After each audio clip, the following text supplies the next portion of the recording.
Muito bem, meus irmãos, nós vamos continuar o nosso culto agora para o sermão. E nós vamos continuar nossa série de mensagens, Rei dos Reis, exposições do Evangelho de Mateus. Rei dos Reis, exposições do Evangelho de Mateus. Nós vamos para Mateus capítulo 19. Mateus capítulo 19.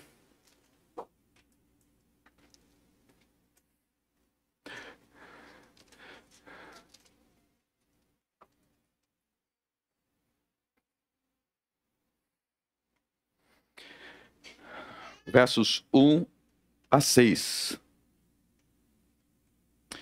O título de nosso sermão de hoje é A Lei Moral, Natural, Universal e Perpétua.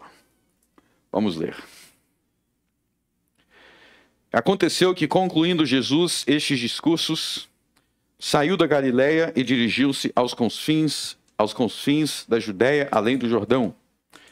E seguiram-no grandes multidões, e curou-os ali.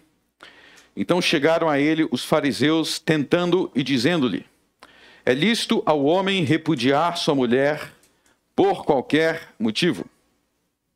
Ele, porém, respondendo, disse-lhes: não tendes lido que aquele que os fez no princípio, macho e fêmea os fez? E disse: portanto, deixará o homem pai e mãe, e se unirá à sua mulher, e serão os dois em uma carne. Assim não são mais dois, mas uma só carne. Portanto, o que Deus ajuntou, não o separe o homem. Até aí. Amém. Então, meus irmãos, nós vemos que essa interação entre Jesus e os fariseus aconteceu, como diz o verso 19, concluindo Jesus estes discursos. Então, até o último culto, nós falamos sobre o quarto sermão de Jesus no Evangelho de Mateus, que foi o discurso sobre a igreja. Isso terminou no verso 35 do capítulo 18. E agora, no capítulo 19, verso 1, Jesus continua a sua jornada. Ele saiu da Galileia, que era uma região do país Israel. Ele dirigiu-se à Judéia, que era outra parte de Israel. Para quem não sabe, a capital, Jerusalém, ficava nessa região chamada Judéia. Além do Jordão, Jordão era o rio em que Jesus foi batizado. E havia muitas multidões seguindo Jesus. E Jesus curando todos os enfermos. Jesus curando os enfermos, as multidões seguindo Jesus. Até que chega no meio desse momento tão feliz. Imagina que momento. A gente não pensa nos momentos de curas de Jesus como momento de muita alegria, de muita festa. Essas multidões seguindo Jesus, era muita alegria. Cegos enxergando, coxos andando, doenças antigas sendo curadas, Jesus fazendo todos esses milagres. Mas no meio da festa sempre tem que ter uns traga-prazer, e os estragas-prazeres nós já vimos muitas vezes quem eram. Eram os fariseus. E aí no verso 3, os fariseus vão fazer uma pergunta a Jesus. Então chegaram a ele os fariseus tentando-o. Preste atenção nessa palavra, tentando-o. Isso indica que a pergunta deles não era bem intencionada. A pergunta deles era má intencionada. Então não tem problema nenhum nós fazemos perguntas, nem mesmo para Deus. Deus, por que isso? Deus, por que aquilo? Eu não entendo isso, eu não entendo aquilo. Não tem problema nenhum. Não tem problema nenhum fazer perguntas na igreja. Tem gente que fica na igreja e não faz perguntas nunca. E é estranho, porque se você está aprendendo, você vai ter dúvidas. Tem gente que tem vergonha de fazer perguntas. Não tem problema nenhum fazer perguntas. Pergunta que você quiser me fazer, você faz. Me faça, eu amo responder perguntas. Agora, existe uma diferença entre perguntas nas quais as pessoas querem aprender e esse tipo de pergunta que é uma pergunta mal intencionada. Em que sentido mal intencionada? Como vocês lembram, eles queriam tentar Jesus. Então a tentação de Jesus não aconteceu somente quando Jesus estava no deserto por 40 dias. Lembra lá no início do ministério dele? Ele passou 40 dias no deserto. Não acabou a tentação aí, porque por trás dos fariseus continuavam os demônios tentando Jesus. Tentando fazer o quê? O motivo das perguntas dos fariseus era sempre o mesmo. Eles queriam fazer Jesus se contradizer de alguma maneira. Eles queriam provar que Jesus estava errado. Vamos fazer uma pergunta que ele vai se contradizer. Essa é a intenção dele. E a pergunta agora deles é sobre o casamento. É sobre o casamento. Qual a pergunta deles? É lícito o homem repudiar sua mulher por qualquer motivo? Então está perguntando sobre repúdio aí, separação, divórcio. Está perguntando sobre divórcio. Eles estão perguntando se um homem ele pode se divorciar de sua mulher por qualquer motivo. Então essa parte aqui é muito importante, por qualquer motivo. Então, eu não gosto que minha mulher prefere comer frango e não come carne vermelha. Então vamos separar. Eu não gosto disso, vamos separar, vamos separar, vamos separar. Isso que os fariseus estão perguntando. Eu posso me separar por qualquer motivo? Qualquer motivo, qualquer motivo. Você não precisa nem ter uma explicação. E vocês vão observar que essa ideia de separação por qualquer motivo dos fariseus é a maneira que a maioria das pessoas hoje pensam. A maioria das pessoas hoje, se vocês começarem a observar o pensamento dos fariseus, a maioria das pessoas hoje eles têm muitos pensamentos parecidos com os fariseus. Então, essa pergunta que eles fazem para Jesus, e como eu disse, eles querem pegar Jesus numa pegadinha. E aí Jesus vai responder nos versos 4 até o verso 6. Então, no verso 3 é a pergunta dos fariseus. A resposta de Jesus está entre os versos 4 e 6. Então, antes de ler os versos 4 e 6, deixa eu fazer uma observação. Quando você vê um diálogo de Jesus ou uma explicação de Jesus, não é suficiente você entender a conclusão de Jesus. Não é suficiente entender a conclusão. Além de entender a conclusão de Jesus, é importante entender a sua linha de raciocínio. Como que Jesus pensa, como é que ele raciocina. É assim que um discípulo, um aprendiz inteligente funciona. Então, vamos dar exemplo aí do seu tempo de escola. Na sua época de escola, tinha o professor lá, ó, 2 mais 2 é igual a 4. 4 dividido por 2 é igual a 2. Né? Eu sei que o Lucas aqui na frente ama divisão. Não é isso, Lucas? O Lucas sempre comentava essa divisão, essa divisão, essa divisão. Mas no seu tempo de escola, para você aprender divisão, para você aprender multiplicação, como é que você tinha que aprender? Não era só você ver o resultado. Você tinha que observar como que o professor estava chegando naquele resultado. Entenderam a diferença? Então não é suficiente você ver assim, ó, 50 dividido, aí tem um tracinho assim, 50 dividido por 2. Aí embaixo você ia ver o resultado, lá embaixo o resultado era 25. Não, você tinha que observar todo o processo. Então deixa eu dar uma dica muito importante. Quando Jesus vai explicar algo, vocês têm que prestar atenção como que Jesus chegou àquela conclusão, como que Jesus está raciocinando. Por quê? Porque você precisa aprender a pensar e a raciocinar sobre a Bíblia e sobre o mundo como Jesus. Então, isso é ser um discípulo de Jesus. Você não vai só falar o que ele repetir igual um papagaio. O papagaio repete, mas ele não entende. Ele não entende o raciocínio. Se você quiser ser sábio, aprenda com a sabedoria que é Jesus. Aprenda a pensar e a raciocinar. E isso tem a ver com aquilo que eu disse do título da nossa mensagem, que é a lei moral, natural, universal e perpétua. Mas vamos observar o argumento de Jesus, e aí a gente vai refletir sobre a forma que ele raciocina. Então a pergunta dos discípulos é se é lícito ao homem repudiar sua mulher por qualquer motivo. Aí Jesus vai argumentar com base no livro de Gênesis. Vamos ler no verso 4. Ele, porém, respondendo, disse-lhe: não tendes lido que aquele que os fez no princípio, macho e fêmea, os fez? E disse: portanto, deixará o homem, o pai e a mãe, se unirá à sua mulher e serão os dois numa só carne. Então, para aí. Aqui nos versos 4 e 5, está vendo onde Jesus diz, não tendes lido? Ele está perguntando se os fariseus não leram a Bíblia. Então vamos voltar para a passagem que Jesus está citando. Está em Gênesis capítulo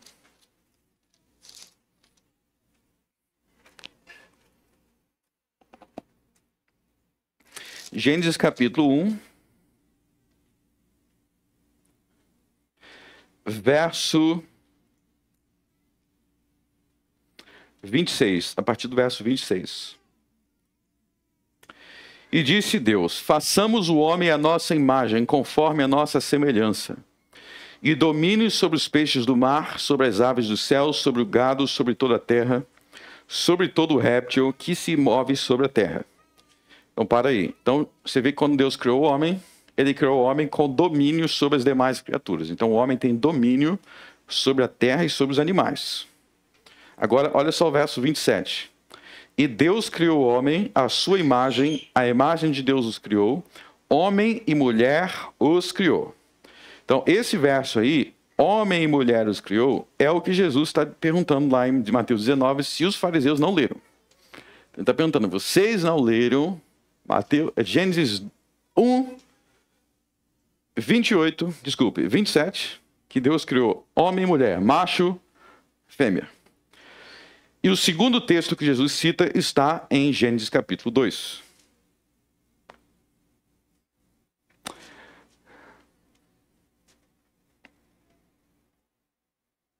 Vamos ler Gênesis 2, verso 18. E disse o Senhor Deus: não é bom que o homem esteja só. Far-lhe-ei uma ajudadora idônea para ele. Então, presta atenção. Sempre que Deus cria algo em Gênesis 1 é a criação. Sempre que Deus cria algo, ele diz, isso é bom. Deus criou o céu, isso é bom. Você pode ver isso lá em Gênesis 1. Isso é bom, isso é bom, isso é bom, isso é bom.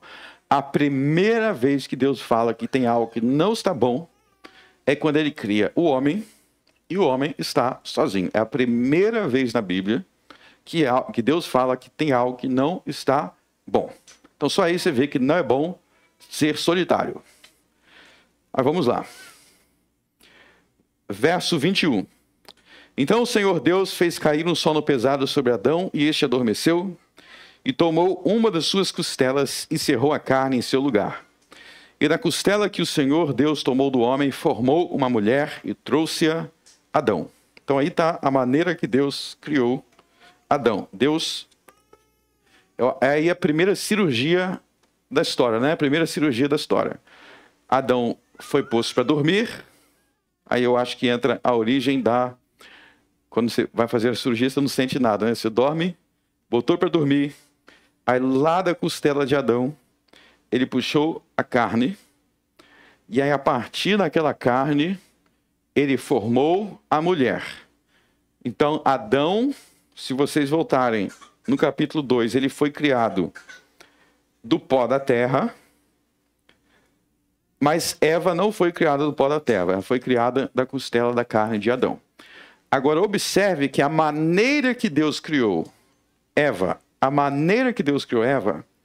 tinha um significado, tem um significado dessa maneira de criar. Qual o significado? Está no verso 23. E disse Adão: esta é agora osso dos meus ossos, carne da minha carne, esta será chamada mulher, porquanto do homem foi tomada.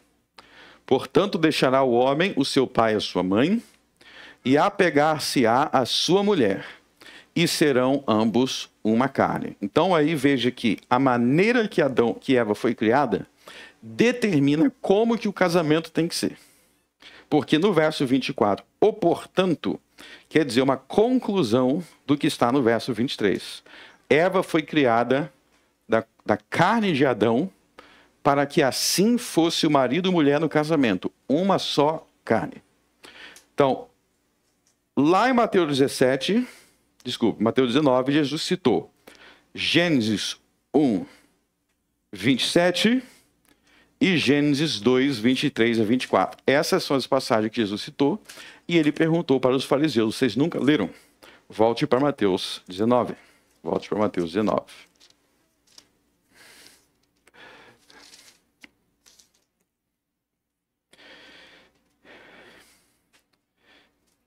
Então, lá no Mateus 19, vocês podem ver aí no verso 4, ó, não tem deslido. Aí no verso 4 ele cita Gênesis 1, 27, No verso 5 ele cita Gênesis 2, 28. E no verso 6 é a conclusão. Então veja que Jesus, ele cita 2 textos bíblicos, 2 capítulos bíblicos, e no verso 6 é a conclusão. Qual é a conclusão? Assim não são mais 2, mas uma só carne. Aí vem o portanto. Portanto é, consequentemente, o que Deus ajuntou, ou seja, o casal, o homem não deve separar. O que Deus ajuntou, não separe o homem. Então, não separe está conjugado aí, o verbo está conjugado no imperativo, é uma proibição. É uma proibição de separar o que Deus ajuntou.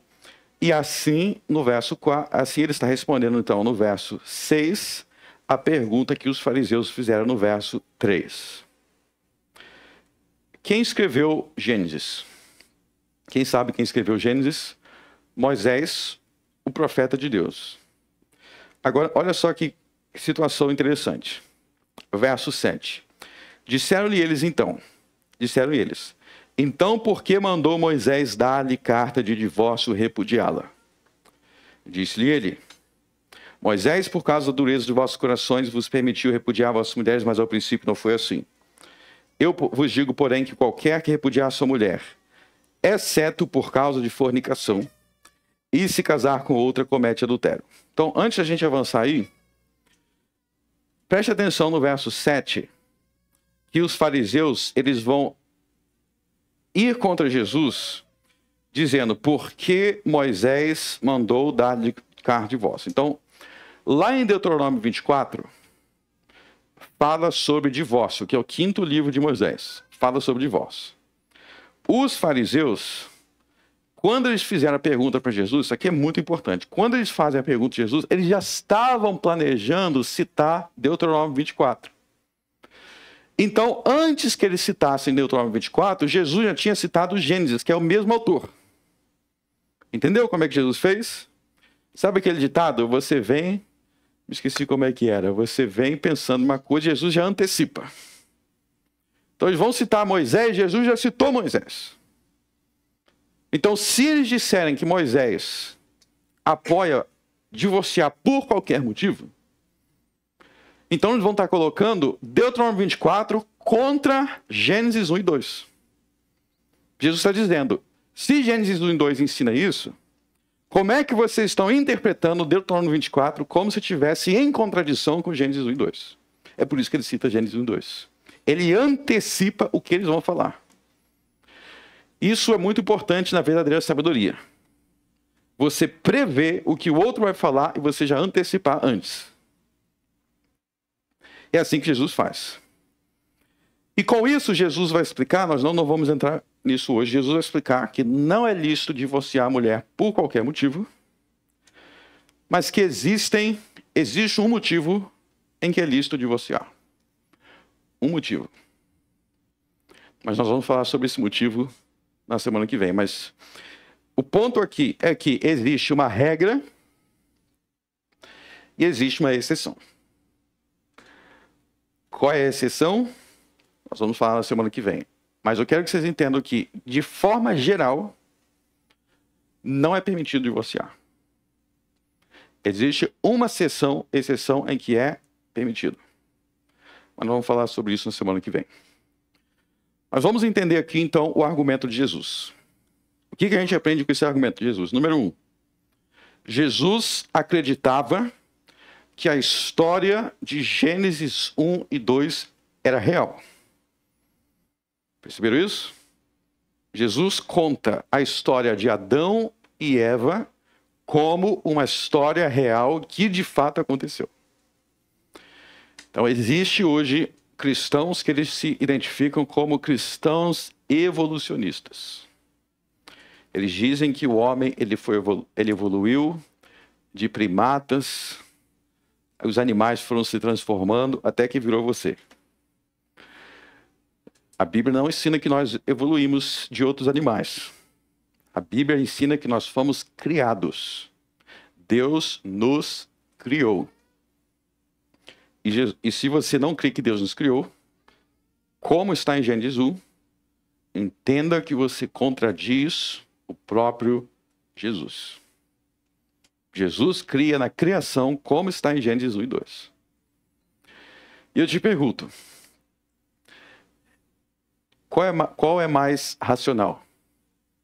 Crer que existe um Criador ou crer que tudo surgiu do nada?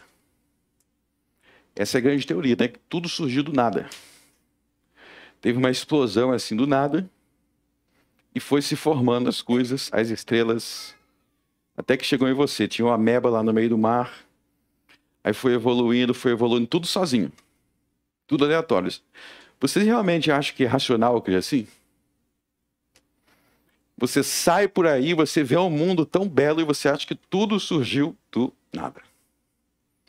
Nada disso. Como Jesus ensinou, nós fomos criados. Eu vi um meme na internet que eu achei engraçado.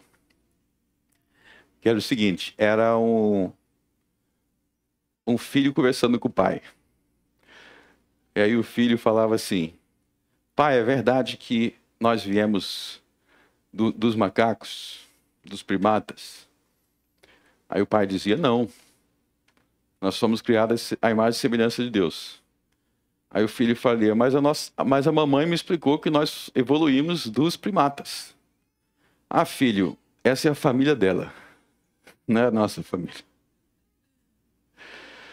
Então a Bíblia nos ensina que nós fomos criados e por isso que nós temos valor.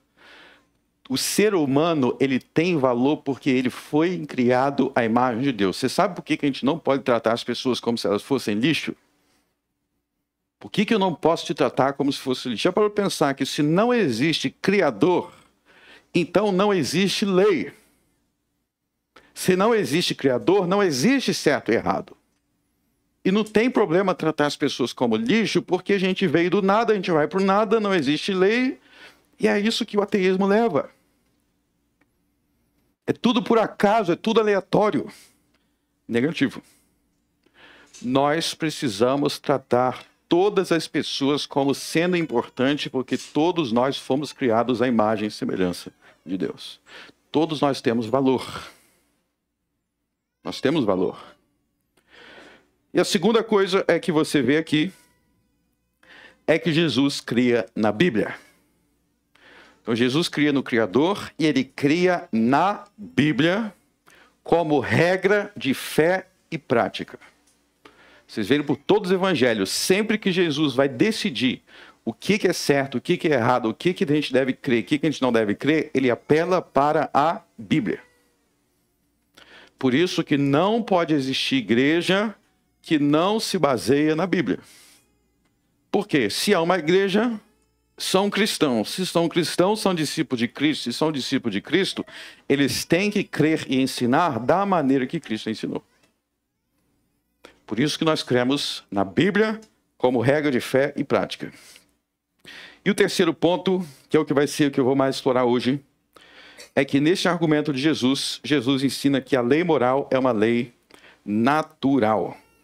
A lei moral é uma lei natural e nós vamos entender isso melhor. O que isso significa? Bom, talvez você tenha vindo para a nossa igreja ou alguma outra igreja, você se converteu e aí você começou a aprender que existem 10 mandamentos. E que esses 10 mandamentos abrangem e resumem toda a lei de Deus. E ao aprender esses mandamentos, talvez você tenha dito assim: eu estou aprendendo algo novo que eu não conhecia nesses mandamentos.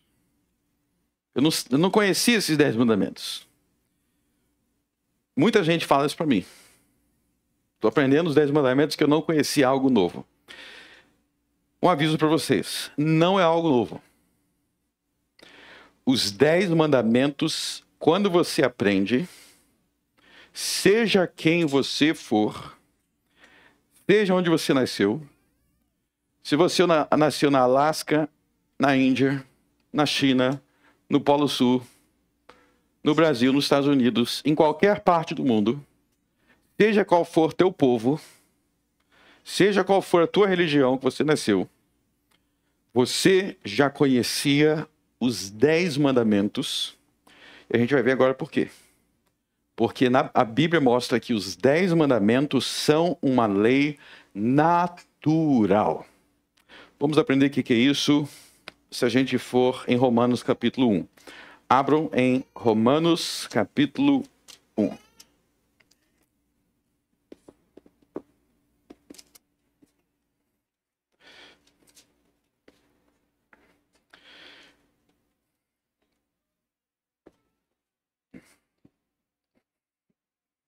Vamos ler do verso 18 até o verso 23. Depois a gente vai ler mais. Mas vamos começar do 18 a 23. Porque do céu se manifesta a ira de Deus sobre toda a impiedade e justiça dos homens, que se detém a verdade e justiça. Porquanto o que de Deus se pode conhecer, nele se manifestou, porque Deus o manifestou. Porque as suas coisas invisíveis, desde a criação do mundo, tanto o seu eterno poder como a sua divindade, se entendem e claramente se veem pelas coisas que estão criadas, para que eles fiquem inexcusáveis. Vamos parar até aí, vou comentar essa parte. Então aí, Deus está dizendo que do céu se manifesta a ira de Deus contra a injustiça dos homens. Aí no verso 19 ele vai dizer que o que de Deus se pode conhecer, ou seja, o que é possível você conhecer de Deus, se manifestou neles. Neles quem? Nos homens. Está no verso 19. Então, o que é possível conhecer de Deus se manifestou nos homens. Isso é o que nós chamamos de revelação natural. Vamos entender isso melhor no verso 20. Porque as suas coisas invisíveis, ou seja, os atributos de Deus, que são invisíveis, desde a criação do mundo, tanto o seu eterno poder como a sua divindade, se entendem e claramente se veem pelas coisas que estão criadas. Para aí. Então, o que Paulo está ensinando aí? Que a partir da criação, as coisas que estão criadas, existe uma revelação, uma manifestação do Deus Criador. Então, uma analogia para vocês entenderem mais ou menos como é que isso funciona. Se você conhecer uma obra de arte, e se você conhecer um pintor, rapidamente você vai perceber que aquele pintor ele tem um estilo. Ele tem um estilo de pintar. E dependendo, se você conhecer bem aquelas pinturas daquele pintor, você vai começar a perceber e você vai ser capaz de identificar quem que pintou sem alguém te dizer. Então, por exemplo, se você pegar as obras de Picasso, as pinturas de Picasso, se eu ver uma pintura de Picasso, eu sei que é Picasso sem ninguém me falar. Por quê? Porque tem aquelas características que ele pinta daquele jeito. Eu vou te dar um exemplo, talvez mais fácil de entender. Se você ler um texto escrito pelo seu cônjuge, se você está acostumado muito a ler o seu cônjuge escrever, ou está muito acostumado a ler um autor, só de você bater o olho naquele jeito de escrever, você já vai saber quem que escreveu. Então, se você me der um texto, de Martinho Lutero, e eu ler o texto, eu sei que o Martinho Lutero escreveu. Porque eu estou acostumado a ler ele e eu sei que ele escreve assim. Se você me mostrar um texto bíblico, uma passagem da Bíblia, você não vai me dizer quem escreveu, você não vai dizer qual livro. Eu sei se é João, se é Paulo, se é Ezequiel, se é Isaías, porque eu estou acostumado com a forma de Paulo escrever, com a forma de João escrever. Eu sei quem escreveu. Não precisa me dizer o autor. Então, por que essas coisas são assim? Porque a obra de um autor reflete a identidade e as características daquele autor. A obra de um autor reflete as características e a identidade daquele autor. Você me mostra um texto da Bíblia. Eu sei, por trás desse texto estava Paulo, porque é assim que Paulo escreve. Por trás desse texto estava João, porque é assim que João escreve. Eu sei a diferença entre Isaías e Ezequiel. É assim que ele escreve. Todo mundo aí gosta de comer arroz? Você sabe se o arroz foi feito pela sua mãe, pela sua esposa ou por um estranho, não sabe? Então, na criação, existem as marcas do Criador. É isso que Paulo está dizendo. Que o seu eterno poder, a divindade de Deus, se entendem e claramente se veem pelas coisas que estão criadas. De forma que todos os homens não têm desculpa para dizer que eles não sabiam do Criador. É isso que ele está dizendo. Tem um capítulo bem interessante nas Institutas da Religião Cristã, escrita por João Calvino, no século XVI. Ele escreveu uma obra chamada Institutos da Religião Cristã. Tem um capítulo lá que tem um nome inesquecível. O nome do capítulo é Impossibilidade do Ateísmo Real. O que ele quer dizer com isso? Ele defende nesse capítulo que não existe ateu de verdade, porque todo mundo sabe que Deus existe. Todo mundo sabe que Deus existe. Igual todo mundo aqui sabe que a luz está acesa. Antes de eu explicar, antes de eu falar, a luz está acesa, você já sabe. Agora, tem gente que faz assim, ó. Tem gente que faz assim, ó. Ó, eu não sei se a luz está acesa. Eu não sei se a luz está acesa porque eu não estou vendo. Eu não consigo ver. Não, não é porque você não consegue ver. É que você não quer ver. Existe uma diferença. Eu posso tapar meu olho e ficar fazendo de conta que eu não consigo. Aí você tenta puxar a minha mão, aí eu falo, não consigo. Porque eu não quero ver que a luz está acesa. Mas a luz acesa é autoevidente. Então, vamos entender. A existência de Deus é autoevidente. Todo mundo sabe que Deus existe. Isso é o que nós chamamos de revelação, na teologia, revelação natural. Para você saber que Deus existe, eu não preciso explicar e nem provar. Você já sabe no fundo do seu coração. Você já sabe. E por que tem gente que diz que não sabe? Por que tem gente que diz que não sabe? Isso que eu fiz aqui da mão, ó, é o que Paulo está explicando no final do verso 18. Que os homens detêm a verdade em injustiça. O que é deter? Deter é a ideia de segurar. O que é deter a verdade? Você está querendo impedir a verdade. E por que você está querendo impedir a verdade? Porque você é injusto. Então os homens, eles detêm a verdade em injustiça. Dito de outra forma, como disse Agostinho, grande pastor do século V, só diz que Deus existe, só diz que Deus não existe quem tem interesse nele não existir. Porque nos seus pecados você não quer que ele exista. Porque se Deus não existe, tudo é permitido. E eu quero que tudo seja permitido, portanto eu digo que Deus não existe. Alguma revolta interior.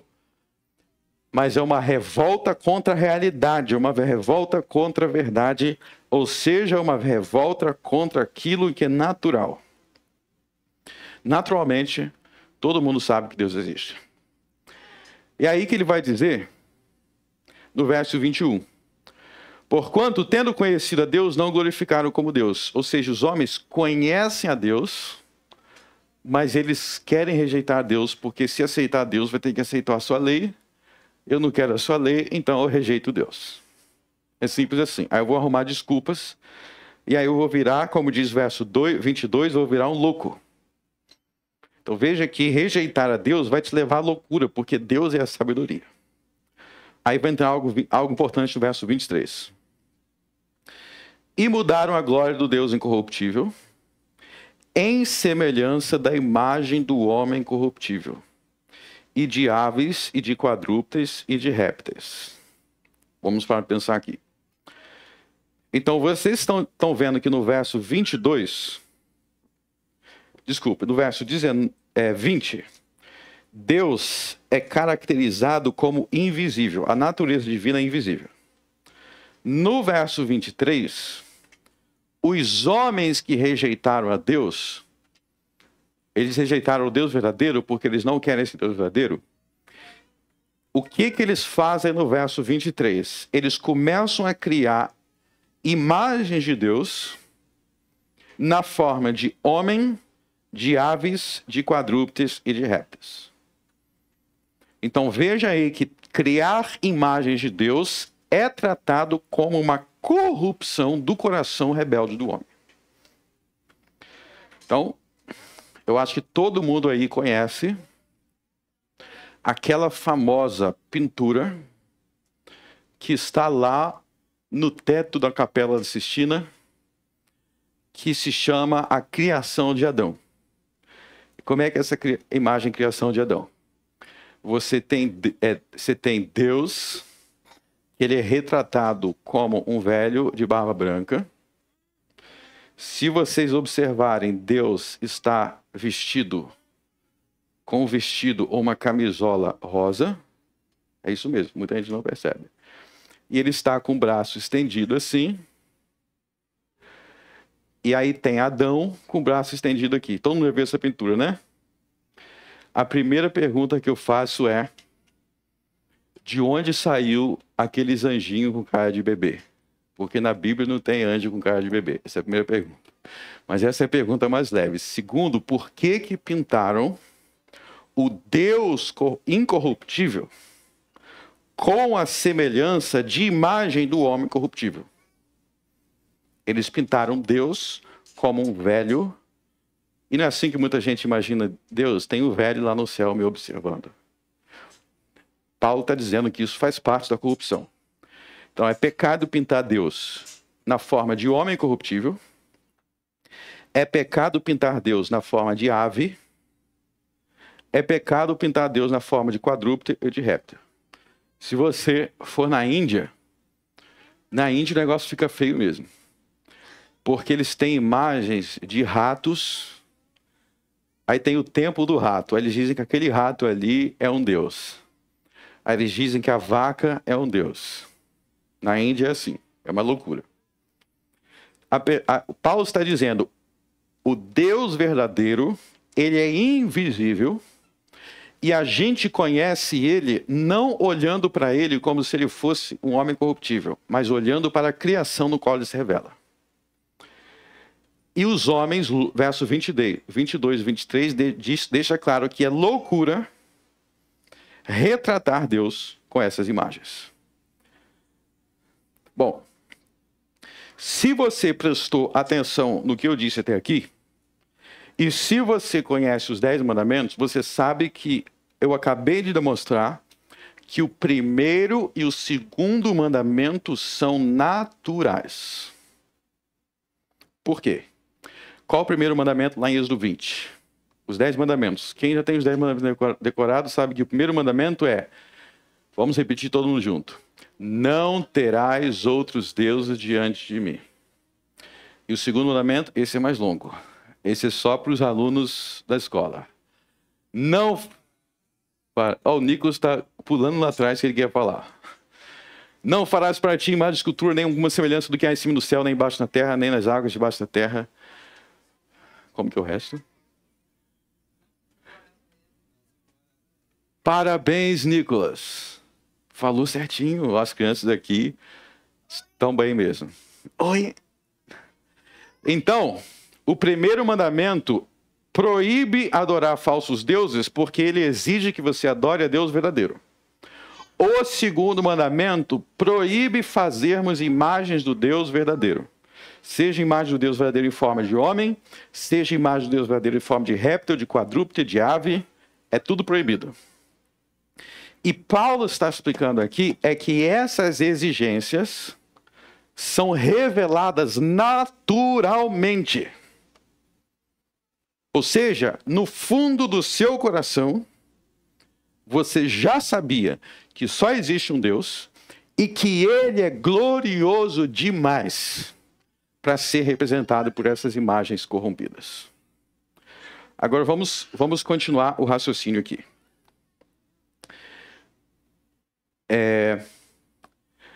Eu vou falar algumas coisas agora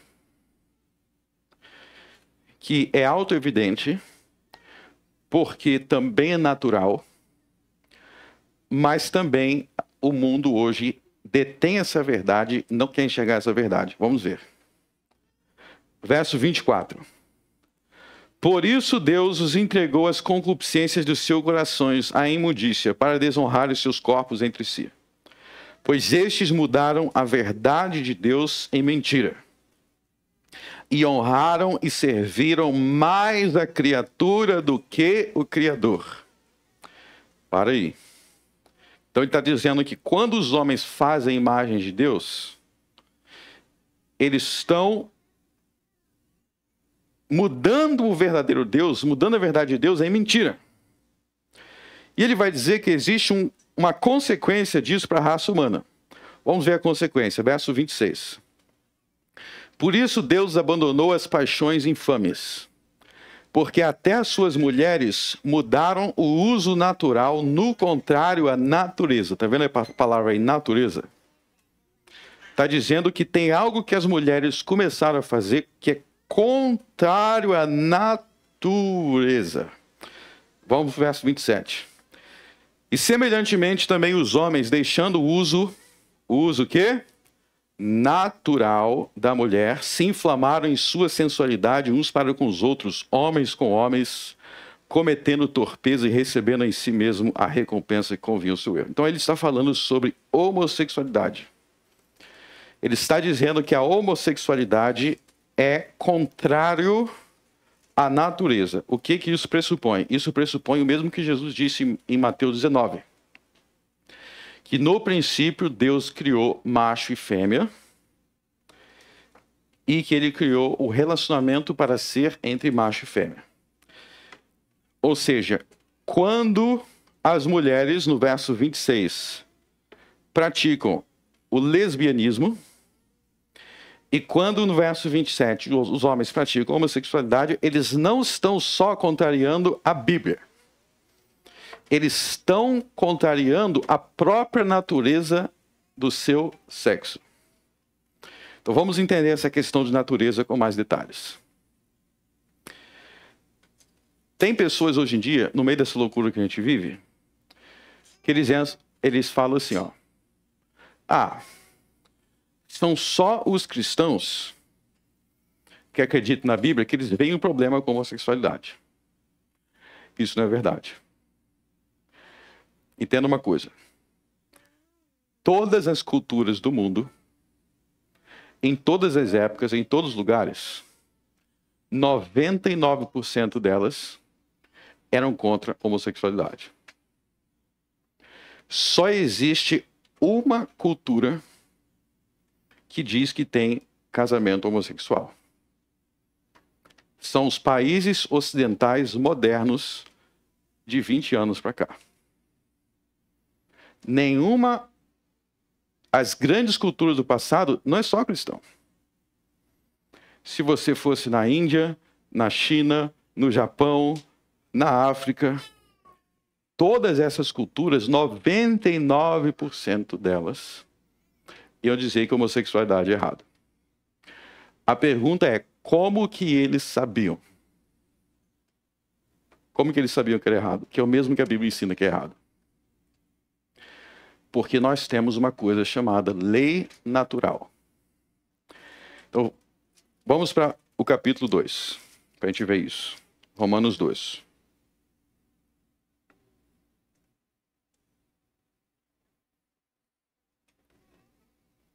Verso 14.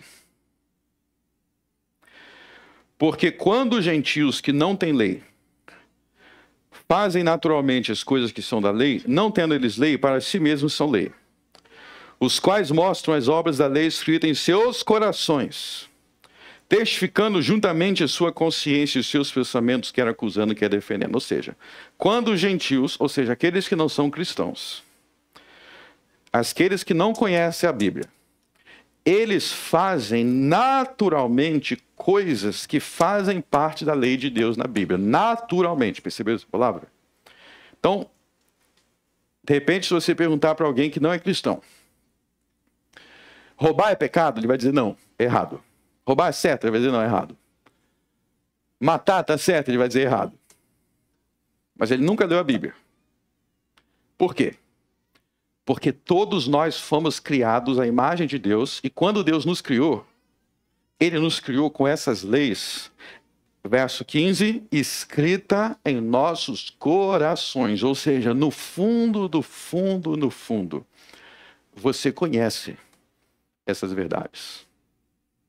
Elas fazem parte da sua natureza. Então vamos refletir aqui sobre a homossexualidade. Vocês têm que entender que se vocês nasceram do anos 2000 para cá, se você nasceu dos anos 2000 para cá, você foi bombardeado com um monte de loucura como se foi normal sobre esse assunto. Mas reflita aqui. Eu vou evitar algumas palavras porque eu não quero falar nada de forma esdrúxula, mas eu vou explicar para vocês algo importante que é o que Paulo está dizendo. Você tem um corpo. O seu corpo tem órgãos. Você tem a boca, você tem a orelha. A boca, ela tem uma língua. Ela tem aqui uma garganta. Se você parar para refletir, todas as partes aqui da sua cabeça, cada órgão, cada parte tem uma utilidade. Então pense na língua.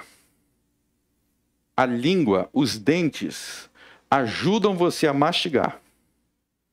E tem um buraco que vai para o seu estômago para levar a comida até lá. E você tem 2 olhos aqui que te ajudam a enxergar. Você tem o ouvido que te ajuda que faz você ouvir. Imagina que em vez de colocar o meu churrasco que eu vou comer daqui a pouco aqui na minha boca, eu fique colocando no ouvido. Eu falo, eu vou comer pelo meu ouvido. Eu vou enfiar aqui no meu ouvido. A gente teria que concluir que isso é contrário à natureza. O que significa ser contrário à natureza? Quer dizer que a boca, ela tem uma utilidade que não foi eu que inventei. A utilidade da minha boca, do meu sistema digestivo, é permitir que eu coma e me alimento. Minha boca é assim porque Deus criou a boca para este uso. Então, cada órgão do seu corpo tem um uso, uma finalidade, e a forma com que ele é já te diz naturalmente qual é a finalidade. Então, o ouvido, ele é assim porque ele foi criado para ser usado para eu ouvir. Ele foi criado com essa finalidade. Então, vamos refletir.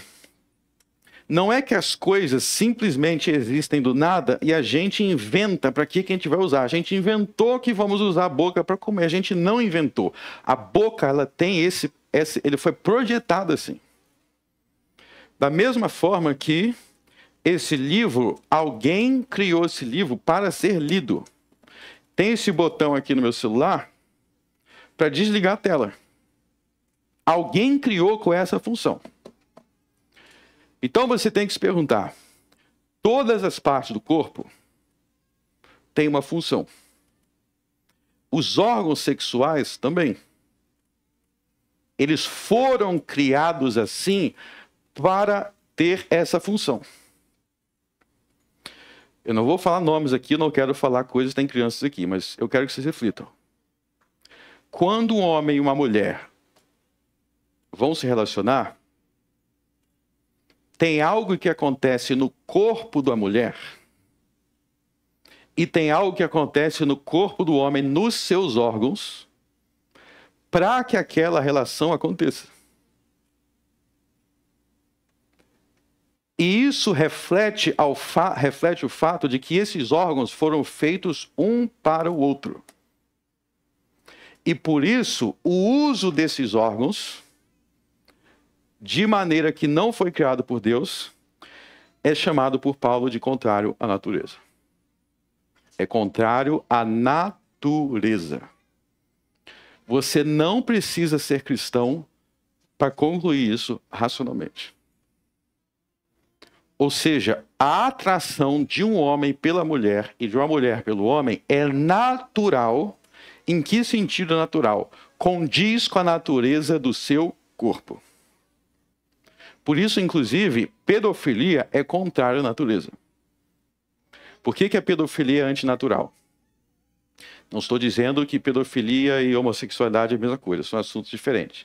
Mas a pedofilia é antinatural também, porque a criança não tem capacidade no seu corpo e nem na sua mente de se relacionar. Então esse desejo é contrário à natureza. Não é natural sentir desejo por alguém que não condiz com seu organismo, sua estrutura corpórea.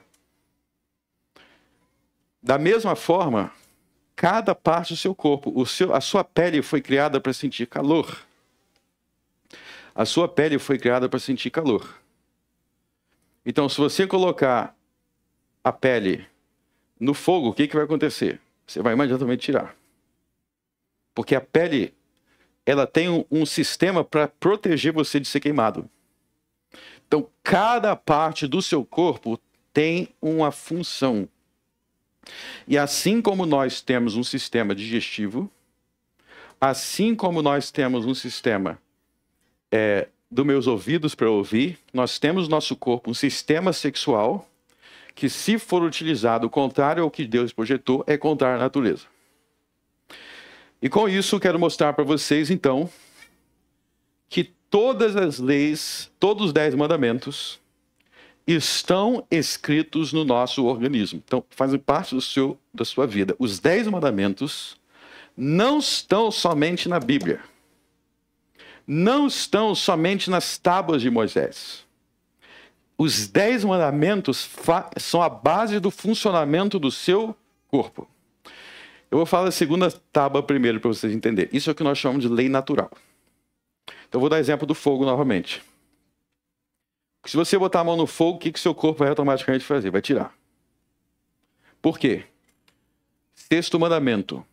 O sexto mandamento, não matarás, isso está escrito no seu organismo. Então, o seu organismo sempre faz de tudo para viver.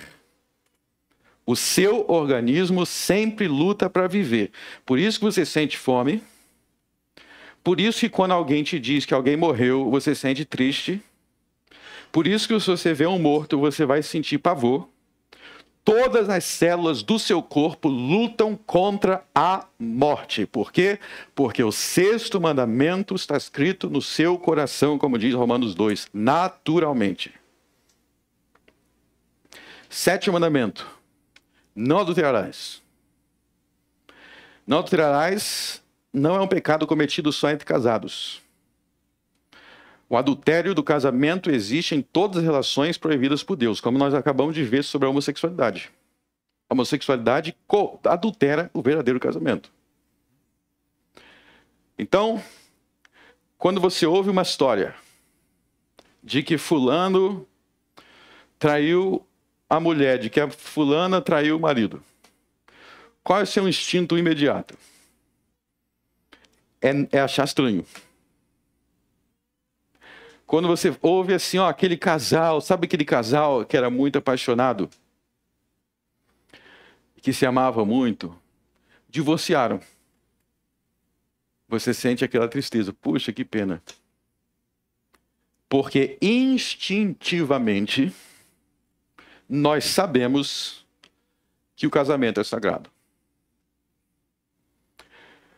Quando você ouve assim, ó, fulano está trabalhando 24 horas, 7 dias por semana e está recebendo uma merreca. No fundo do coração você sabe que não é bom. Eu não preciso te mostrar textos bíblicos, no fundo do coração você sabe que isso é injusto.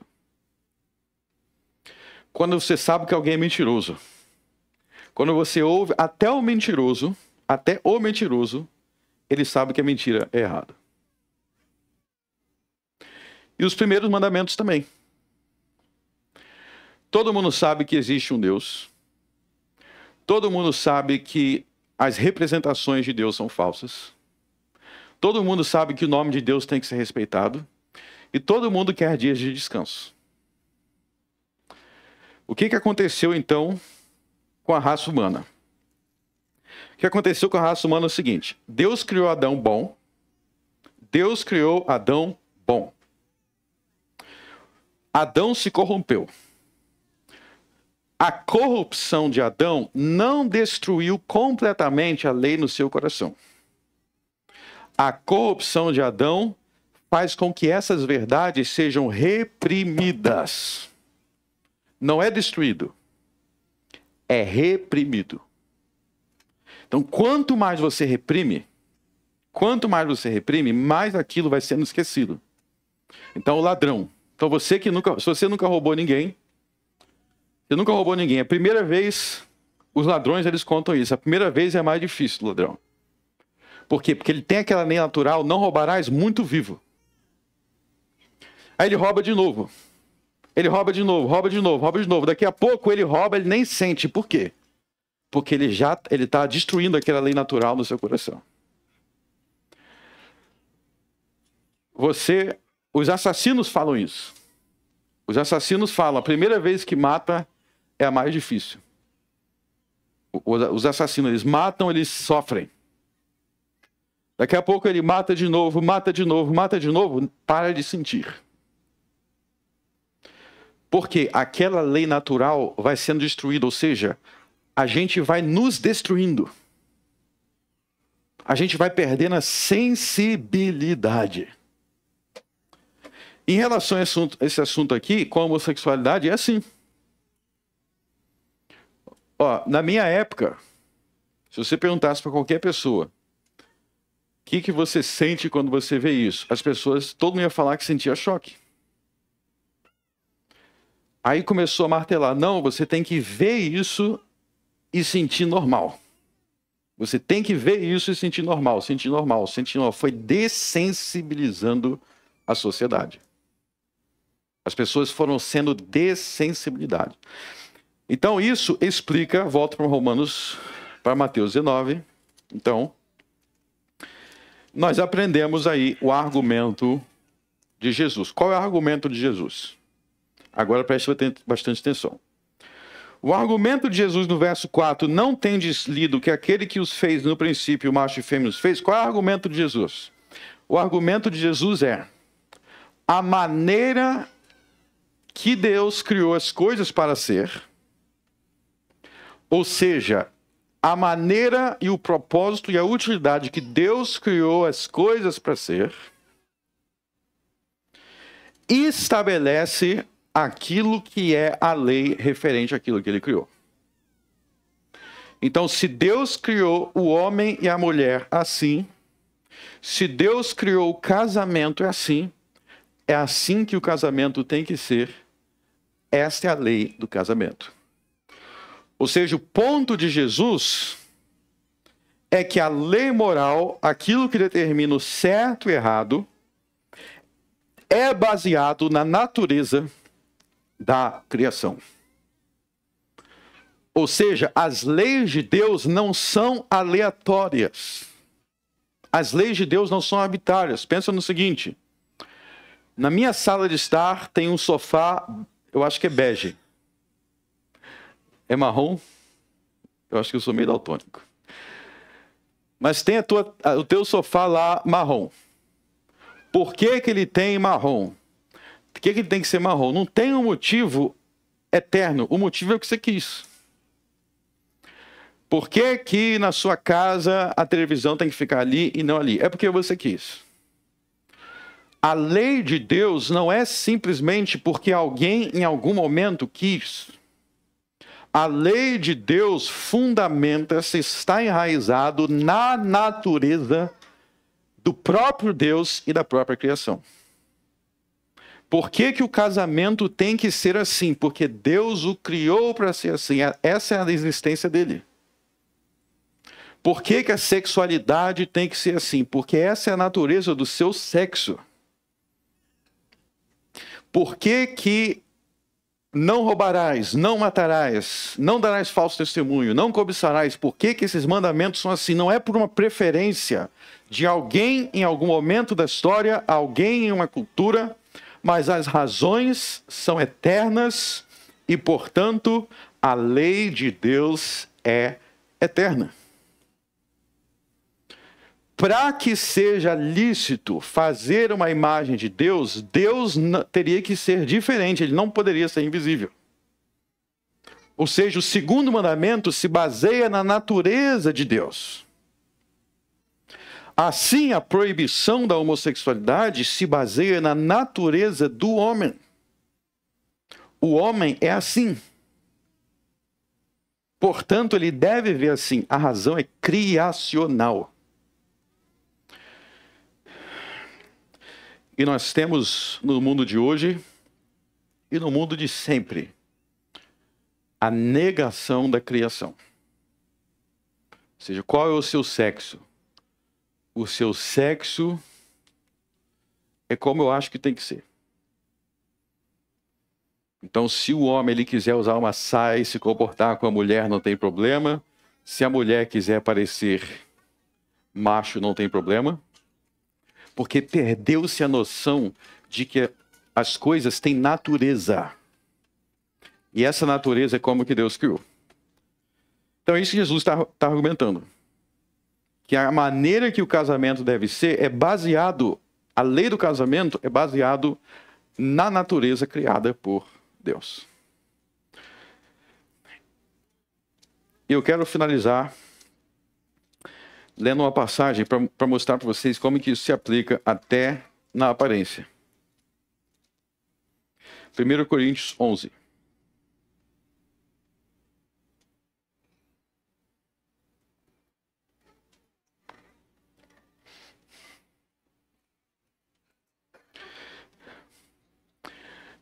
Verso 15. Verso 14. Verso 14. Vamos ler todo mundo junto, verso 14. Ou não vos ensina a mesma natureza que é desonra para o homem ter cabelo crescido. Não vos ensina a mesma natureza. Veja que Paulo não está dizendo, vos ensina a cultura de Corinto.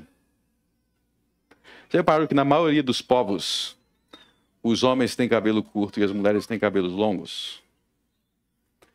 É uma questão de identidade sexual.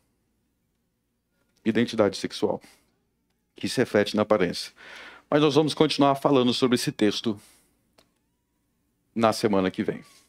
Vamos orar. Senhor nosso Deus, obrigado porque Jesus Cristo nos restaurou.